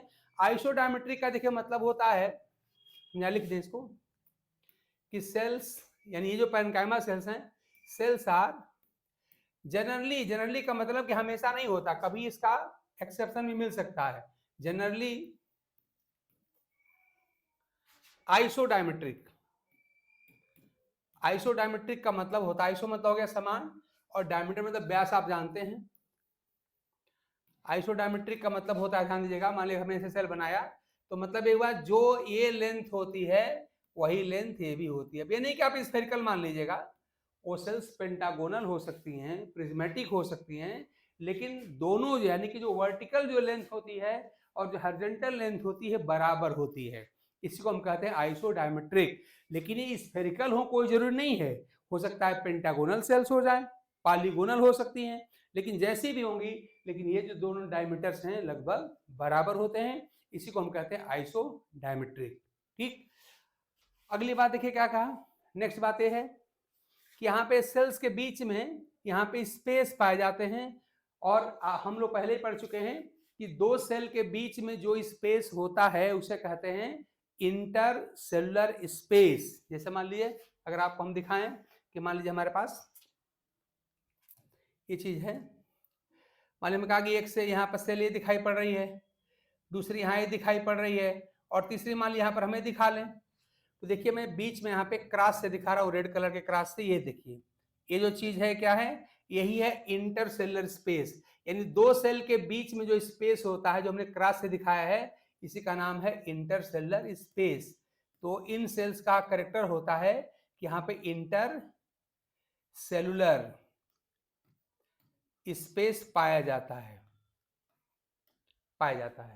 ठीक है ना। तो तीसरा पॉइंट हम क्या कह रहा कि यहां पर इंटरसेलुलर स्पेस पाया जाता है, इंटरसेलुलर स्पेसेस आर प्रेजेंट या फाउंड, पाए जाते हैं, ठीक है ना। और अगला इंपॉर्टेंट क्या है, अगला इंपॉर्टेंट जो पॉइंट होता है वो इनके फंक्शन से लेके होता है, और इनका फंक्शन क्या है, ध्यान दीजिएगा, मैं आपसे बार बार कह रहा हूं कि हम सब इनके जनरल फीचर्स पढ़ रहे हैं, इनके अंदर जो एडाप्टेशंस आते हैं वो उसकी बात हम लोग अभी कोई नहीं कर रहे हैं, उस पर हम डिटेल में चर्चा करने वाले हैं एक करके, अभी सब जनरल बात कर रहे हैं। तो इनका जो प्राइमरी फंक्शन होता है वो क्या होता है, वो होता है storage of food material synthesised by the photosynthetic tissue. तो इनका प्राइमरी फंक्शन होता है, तो आप कह सकते हैं इनका जो प्राइमरी फंक्शन है, प्राथमिक जो कार्य है, तो इनका जो प्राइमरी फंक्शन है वो क्या है, storage of food material, storage of food material, food material को यहां पर स्टोर करने का ये काम करती है। तो ये 4-5 पॉइंट तो आपको बिल्कुल रटा होना चाहिए, है ना, और कोशिश करिए दिमाग में आपकी बातें बैठें, है ना। हालांकि अगर आप थोड़ा सा अगर अपनी स्कूल और कॉलेज या यूनिवर्सिटी डे को अगर आप याद करेंगे तो आपने इनके सेक्शन भी आपने काट के देखे होंगे ना, याद करिए जब आप स्टेम का सेक्शन काटे होंगे, रूट का सेक्शन काटे होंगे, तो वहां पर आपको दिखाई पड़ा होगा ना कॉर्टेक्स या पिथ आपको दिखाई पड़ी होगी। तो कॉर्टेक्स और पिथ की सेल्स आपने अपनी आंखों से देखा है, जरा याद करिए ना, वो सब सेल पैरेन्काइमा सेल्स ही तो होती है ना। तो अगर थोड़ा अपने स्कूल और कॉलेज यूनिवर्सिटी डेज की बात याद करेंगे तो वहां पर अपनी सारी सेल्स को अपनी आंखों से देखा है, ठीक है ना। इंटरमीडिएट सेक्शन काट के दिखाया जाता है और बीएससी एमएससी में खैर होता ही होता है, ठीक। तो मेन बात हमने क्या कहा कि हमको इसमें याद करने वाली कौन सी बात दिखाई पड़ रही है, खाली 4 ही पॉइंट हैं जो हमको देख के याद करना। क्या होती है, ये लिविंग होती है, पहली बात। थिन यहाँ पे सेलुलोज की बनी हुई सेलवाल होती है जो कि प्राइमरी होती है। अगली बात क्या कहा है कि सेल यहाँ पे जनरली आइसोडायमेट्रिक होती हैं। अगली बात आपने कहा कि दो सेल के बीच में यहाँ पे स्पेस पाया जाता है, जिसे हम कह रहे हैं इंटरसेलुलर स्पेस, ये पाए जाते हैं। एक बात आप और याद कर सकते हैं, इन सेल्स में वैक्यूल्स जो होती हैं काफी बड़ी बड़ी होती हैं, जो वैक्यूल्स होती हैं काफी बड़ी होती है, भी आप याद रखिएगा। तो वैक्यूल्स यहाँ पे बड़ी होती हैं। और उसके बाद से अगर प्राइमरी फंक्शन की बात अगर याद किया कहा जाए क्या होता है, storage of food material synthesised by the green tissue या फोटोसिंथेटिक टिश्यू, ये इनका प्राइमरी फंक्शन होता है, ठीक है ना। और मैंने एक पॉइंट नहीं लिखा, मैंने बोल दिया क्या, दे हैव लार्जर वैक्यूल्स, इनके अंदर वैक्यूल जो बड़ी बड़ी होती है, ठीक है ना।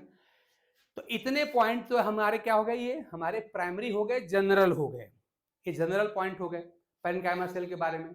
जब भी कहा जाए कि यहाँ पर क्या है, ये जो आपने कह दिया ये लेयर पैरेन्काइमेटस है, तो पैरेन्काइमा सेल का वो बना हुआ है, मतलब कि ये सारे फीचर हमको वहां पर दिखाई पड़ेंगे, ठीक है ना।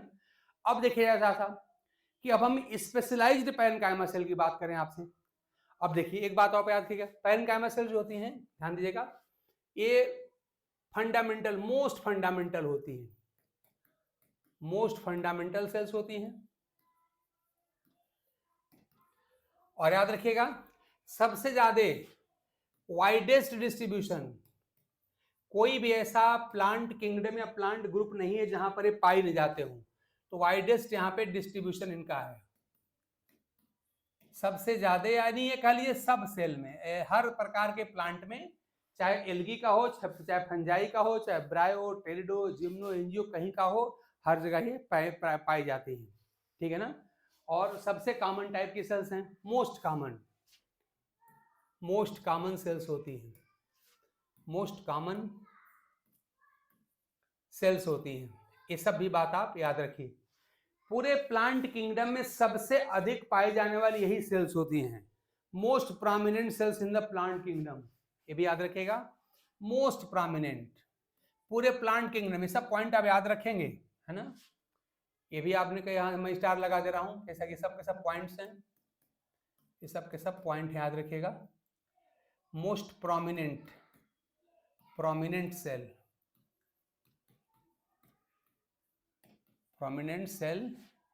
इन प्लांट किंगडम, मैं यहां पे लिख दूं, जगह नहीं है, इन प्लांट किंगडम, पी के मतलब प्लांट किंगडम, ये सब पॉइंट आप रटे रहिए। ऐसा हम क्यों कह रहे हैं, अब मेरी बात सुनिए, पूरी जो एल्गी है, एल्गी, पूरे एल्गी में पैरेन्काइमा सेल के अलावा और कोई सेल नहीं पाए जाते, याद रखिएगा। पैरेन्काइमा सेल होगी या उसी के मॉडिफाइड या मॉडिफिकेशन पाए जाएंगे पूरे एल्गी में। पूरे फंजाई में याद रखिएगा, भले ही उनको दूसरे नाम से हम बुलाते हैं या कहते हैं, लेकिन वो भी पैरेन्काइमा सेल्स ही होती हैं। पूरे ब्रायोफाइटा में याद करिए, पूरा का पूरा जो ब्रायोफाइटा होता है वो पूरी की पूरी प्लांट बॉडी पैरेन्काइमा सेल की ही बनी होती है। यहां तक कि याद रखिए कि जो ब्रायोफाइट इरेक्ट हो, जैसे आप फ्यूनेरिया या मास पढ़ते हैं, तो जो इरेक्ट ब्रायोफाइट होते हैं, जो जमीन से उठे होते हैं, तो वहां पे वाटर और मिनरल के कंडक्शन की जरूरत पड़ती है। तो वहां पे कंडक्शन के लिए आप जानते हैं कि ब्रायोफाइटा में, एल्गी में, फंजाई में, ब्रायोफाइटा में कोई जाइलम फ्लोएम नहीं पाया जाता, आप जानते हैं, ये सब नॉन वेस्कुलर प्लांट होते हैं ना। तो जो वहां पे इरेक्ट ब्रायोफाइट जैसे फ्यूनेरिया या मास होता है, याद रखिएगा, तो उसमें जो थोड़ा सा ट्रांसपोर्टेशन ऑफ वाटर मिनरल की जरूरत पड़ती है या कंडक्टिंग टिश्यू की जरूरत पड़ती है, तो कंडक्टिंग टिश्यू के नाम पे कोई जाइलम फ्लोएम वहां पर नहीं पाया जाता। पैरेन्काइमा सेल ही मॉडिफाई होकर कंडक्शन का काम वहां पे करती हैं, हालांकि वहां पर इलांगेटेड हो जाती हैं। यहाँ पे कह रहे हैं आइसोडायमेट्रिक है, वहां पे इलांगेटेड हो जाती है, ठीक है ना। तो एल्गी में, फंजाई में दूसरे नाम से अलग कहलाती हैं, लेकिन अब है वो पैरेन्काइमा सेल ही। और ब्रायोफाइटा में ये आप क्या कह रहे हैं, सारी सेल क्या होती है, पैरेन्काइमा सेल की ही वो प्लांट बॉडी बनी ही होती है, और कोई सेल होती ही नहीं है। कोलेनकाइमा नहीं है, स्केलेनकाइमा नहीं है, जाइलम फ्लोएम नहीं है, ही नहीं है भाई, एब्सेंट है, खाली पैरेन्काइमा सेल है, ठीक है ना। हाँ, टेरिडोफाइटा में जब आप आएंगे तब आपको डिफरेंट टाइप की सेल्स एंड टिश्यू मिलेंगे। आप जानते हैं कि पैरेन्काइमा सेल नॉन मैकेनिकल होती हैं। नॉन मैकेनिकल मतलब हुआ कि कोई थिक वाल्ड और यहाँ पे मैकेनिकल फंक्शन परफॉर्म करने वाली सेल से नहीं होती है ना। यहाँ पे स्ट्रेंथ प्रोवाइडिंग सेल से नहीं होती है जनरली, है ना। कौन होती हैं आप जानते हैं, आगे चल के पढ़ेंगे, जो यहाँ पर कोलेनकाइमा सेल से थोड़ा सा मैकेनिकल स्ट्रेंथ आ जाता है। आगे हम पढ़ेंगे कि कोलेनकाइमा सेल में पार्शियली आप जानते थिक वाल्ड होती हैं और पार्शियली थिन वाल्ड होती हैं। तो जो थिक वाल्ड हो जाएगा वो थोड़ा सा स्ट्रांग हो जाएगा। तो जो मैकेनिकल टिश्यू है वो कोलेनकाइमा सेल से शुरू होगा, और जो स्क्लेरेनकाइमा होती हैं वो कंप्लीटली मैकेनिकल हो जाती हैं। वो जानते हैं थिक वाल्ड हो जाती हैं, वो डेड होती हैं, उनका प्राइमरी फंक्शन ही मैकेनिकल फंक्शन हो जाता है। इन पैरेन्काइमा सेल्स क्या है, वो नॉन मैकेनिकल सेल्स होती हैं, कुछ स्पेशलाइज्ड केस को छोड़ दिया जाए तो, ठीक है ना। तो टेरिडोफाइटा में तो सारे टिश्यू आ जाएंगे, है ना। जिम्नोस्पर्म में सारे आ जाएंगे, एंजियोस्पर्म में सारे के सारे है ही हैं, लेकिन सारे के सारे हैं, लेकिन पैरेन्काइमा भी वहां पर है।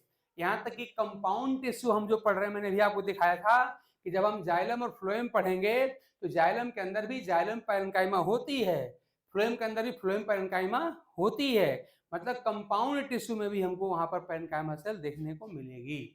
ठीक है ना। तो मैक्सिमम जो आप जानते हैं, मैक्सिमम का सारे के सारे प्लांट ग्रुप में हैं, और सारे के सारे आप जानते हैं कि जो लेयर्स हैं, एनाटॉमिकल लेयर्स सभी पैरेन्काइमा सेल पाई जाती हैं। इसीलिए हमने क्या लिखा है, लिखा है मोस्ट प्रोमिनेंट लिखा है, मोस्ट कॉमन लिखा है, वाइडेस्ट डिस्ट्रीब्यूशन लिखा है ना, मोस्ट फंडामेंटल लिखा है। देख रहे हैं, ये सब पॉइंट आप याद रखेंगे। तो इतने सारे पॉइंट आप याद रखेंगे तो पैरेन्काइमा सेल का एक जनरल आइडिया आपको मिल जाएगा। ठीक है ना। अब इनकी जो स्पेशलाइज्ड जो इनके स्ट्रक्चर्स हैं, फंक्शंस हैं, डिस्ट्रीब्यूशन है, थोड़ा सा उनकी बात हम लोग कर लेते हैं। चलिए अब हम स्पेशलाइज्ड कंडीशन डिस्कस करें आपसे। देखिए स्पेशलाइज्ड पैरेन्काइमा सेल्स,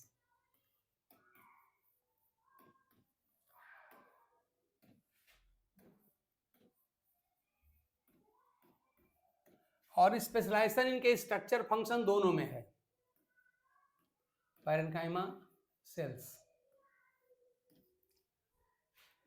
चलिए पहला पॉइंट बड़ा कॉमन सा है, देखिए जैसा पहला पॉइंट है।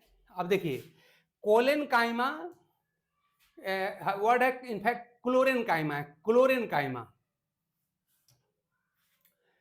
क्लोरेनकाइमा, एरेनकाइमा और आइडियोब्लास्ट, ये तीनों well defined specialised parenchyma cells हैं। उनकी बात अभी हम कर नहीं रहे हैं, हम बहुत एकदम कॉमन बात आपसे कर रहे हैं। याद करिए लीफ सेल पे चलिए। लीफ सेल, लीफ की जो फोटोसिंथेटिक सेल्स होती हैं, याद करिए, जिनको हम लोग मेसोफिल सेल कहते हैं, वो मेसोफिल सेल भी क्या होती हैं, वो स्पेशलाइज्ड पैरेन्काइमा सेल ही होती हैं, याद रखिएगा। तो जो मेसोफिल सेल्स होती हैं क्या होती हैं, ये क्वेश्चन पूछा भी क्या, देख लीजिए। Mesophyll cells are specialised, option A parenchyma cell, collenchyma cell, sclerenchyma cell, any of the above may be. तो कौन सी हैं वो स्पेशलाइज्ड पैरेन्काइमा सेल, ध्यान दीजिएगा। तो ध्यान दीजिए, अभी मैं मेन बात तो हमारी क्लोरेनकाइमा, एरेनकाइमा, आइडियोब्लास्ट की है, मैं उसकी बात आपसे कर नहीं रहा, वो तो बाद में आएगा ही आएगा, मैं बिल्कुल जनरल बात अभी आपसे कर रहा हूं। तो हम क्या कहेंगे, मेसोफिल सेल्स ऑफ लीफ, याद आप कर लीजिए, सेल लीफ के सेल को हम लोग मेसोफिल सेल कहते हैं, याद रखिएगा। तो मेसोफिल सेल्स ऑफ लीफ ये भी क्या होती हैं, पैरेन्काइमा सेल का ही मॉडिफिकेशन होती हैं। ठीक है ना। दूसरे पॉइंट पे आप आ जाइए, जो इपिडर्मल सेल्स होती हैं, याद रखिए, आपने पढ़ा होगा ना, किसी भी एनाटॉमिकल लेयर का जो सबसे ऊपरी लेयर कौन सी, एपिडर्मिस होती है ना। तो इपिडर्मल सेल्स क्या होती हैं, स्पेशलाइज्ड पैरेन्काइमा सेल्स ही होती हैं, याद रखिएगा।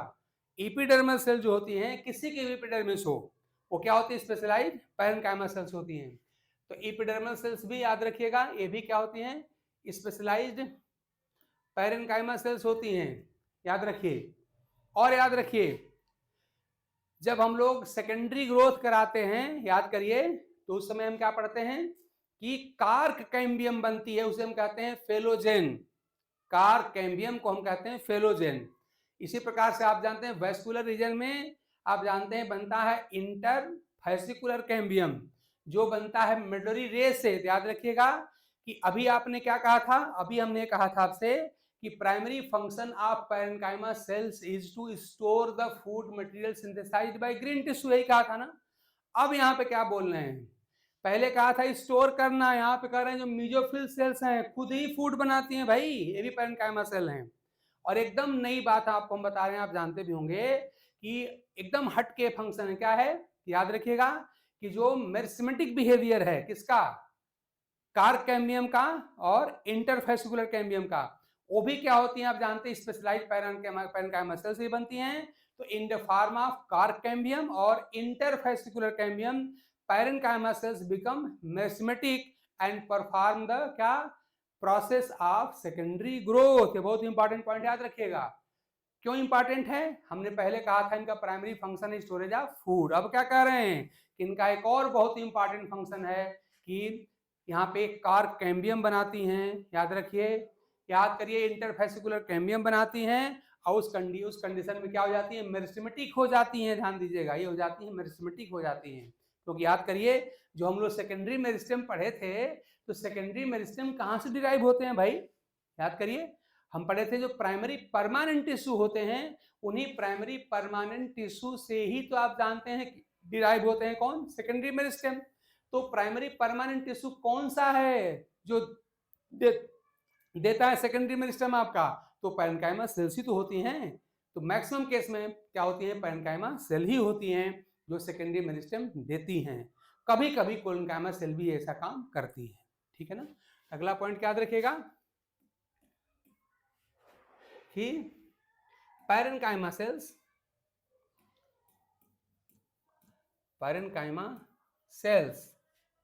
ध्यान दीजिएगा बिकम मेरिस्टेमेटिक। अभी तक कह रहे थे कि इनका मेन काम है स्टोरेज ऑफ फूड मटेरियल, आप कुछ और बोल रहे हैं। बिकम मेरिस्टेमेटिक टू फॉर्म क्या बनाती हैं? सेकेंडरी मेरिस्टेम बनाती हैं। और ये कौन है सेकेंडरी मेरिस्टेम? याद करिए, एक है कार्क कैम्बियम, इसका दूसरा नाम है फेलोजेन। हालांकि हम डिटेल में सब बात आगे पढ़ने वाले हैं। फेलोजेन एंड दूसरा क्या बनाती हैं? इंटरफैसिकुलर कैम्बियम। ये सब आपको हम आगे बताने वाले हैं, आप जानते भी होंगे। इंटरफैसिकुलर कैम्बियम, देखिए फंक्शन बदल गया। एक तरफ पढ़ रहे थे primary function is storage of food material, यहाँ पे कुछ और बोल रहे हैं कि मेरिस्टेमेटिक हो जाती हैं, सेकेंडरी ग्रोथ करती हैं। ठीक है ना? कार्क कैम्बियम बनाती हैं, इंटरफैसिकुलर कैम्बियम बनाती हैं। ये सब पैरेन्काइमा सेल के ही तो फंक्शन है। ठीक है, आगे बढ़ाते हैं और इनका क्या फंक्शन है। तो नेक्स्ट पॉइंट, अब हम स्टार लगा के बढ़ा दे रहे हैं, आप लोग पॉइंट अपना जोड़ लीजिएगा। अगला पॉइंट क्या है कि सेकेंडरी मेटाबोलाइट्स को स्टोर करने के लिए जो सेल्स होती हैं वो स्पेशली मॉडिफाइड हो जाती हैं, थोड़ी सी थिक वॉल्ड हो जाती हैं, उनमें स्टोरेज वैक्यूल्स डेवलप हो जाती हैं और वो कहलाती हैं आइडियोब्लास्ट सेल। याद रखिएगा कि पैरेन्काइमा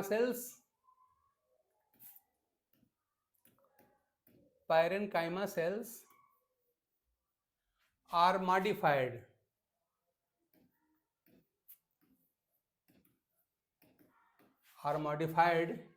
एज आइडियोब्लास्ट। याद रखिएगा, आइडियोब्लास्ट सेल्स क्या करने के लिए? To store the secondary metabolites, secondary metabolites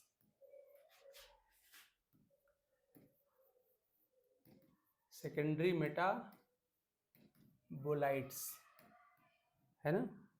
ये बात आप याद रखेंगे।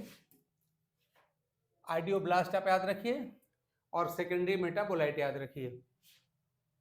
आप जानते हैं कि रेजिन्स, गम, ग्लू, टैनिन, सुबेरिन, ये सब के सब क्या हैं?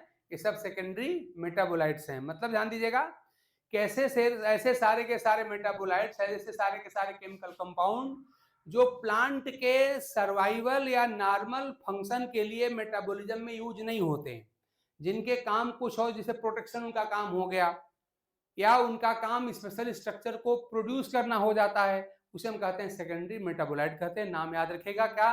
टैनिन, रेजिन, गम, सुबेरिन एटसेट्रा, ये सब के सब क्या है? सेकेंडरी मेटाबोलाइट्स होते हैं। तो उनको स्टोर करने के लिए यहाँ पर बन जाती हैं आइडियोब्लास्ट cell.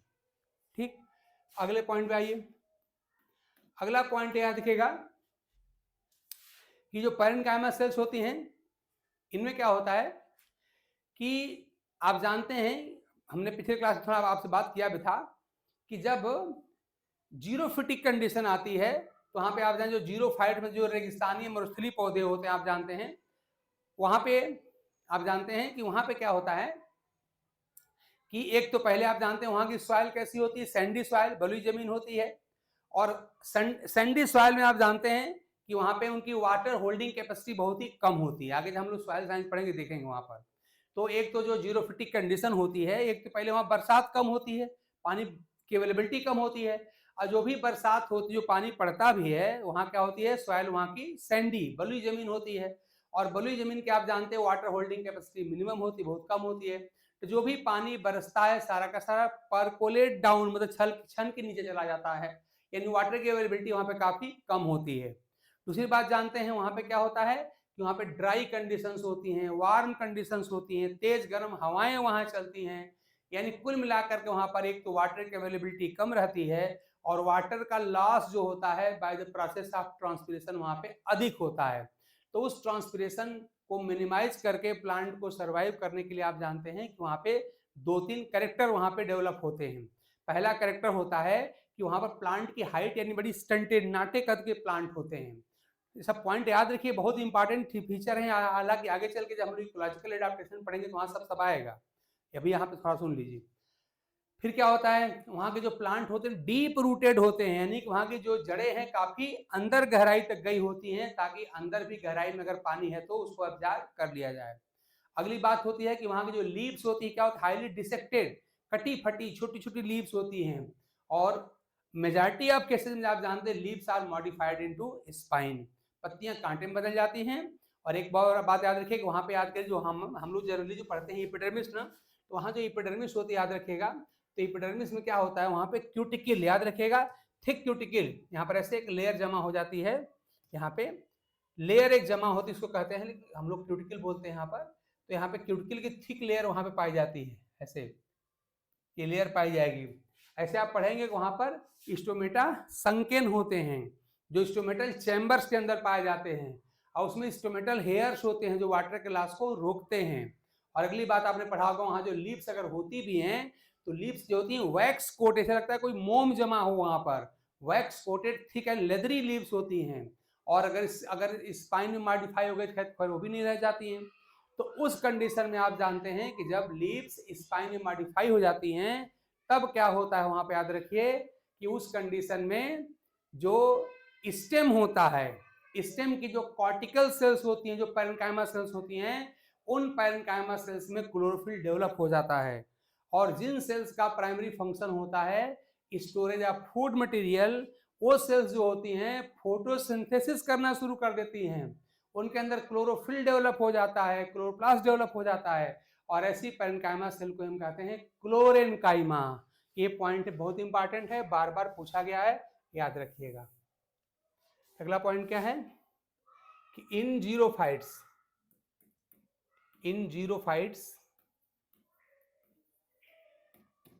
The parenchyma cells, generally stem में ऐसा होता है, the parenchyma cells of stem, generally stem ऐसा होता है, stem develop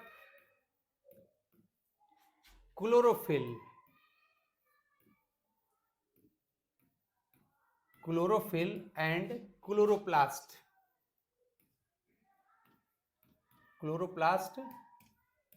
to perform the function of photosynthesis, to perform the function, देखिए फंक्शन बदल गया इसका, function of photosynthesis,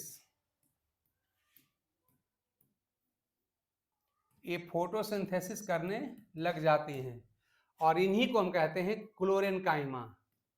such modified parenchyma cells, यही जो such modified parenchyma cells are called क्लोरेन्काइमा।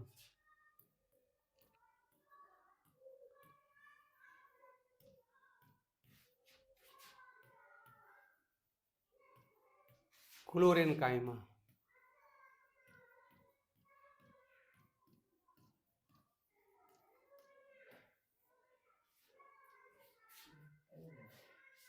ठीक है। तभी हम लोग यहीं पे इसी पॉइंट पे क्लास को छोड़ते हैं, अभी नेक्स्ट क्लास का टाइम हो गया है, तो अभी अधूरा रह गया है, और ये सारे जो स्पेशल जो मॉडिफिकेशंस हैं वही इंपॉर्टेंट हैं क्वेश्चंस के लिए। चलिए नेक्स्ट क्लास में हम लोग मिलते हैं, तब तक के लिए आप सबको बड़े खुश रहिए, प्रसन्न रहिए और मेहनत करके अपनी तैयारी करते रहिए ताकि कमिंग एग्जाम में आप बहुत अच्छे रैंक पे सिलेक्शन पाएं। चलिए, thanks to all of you.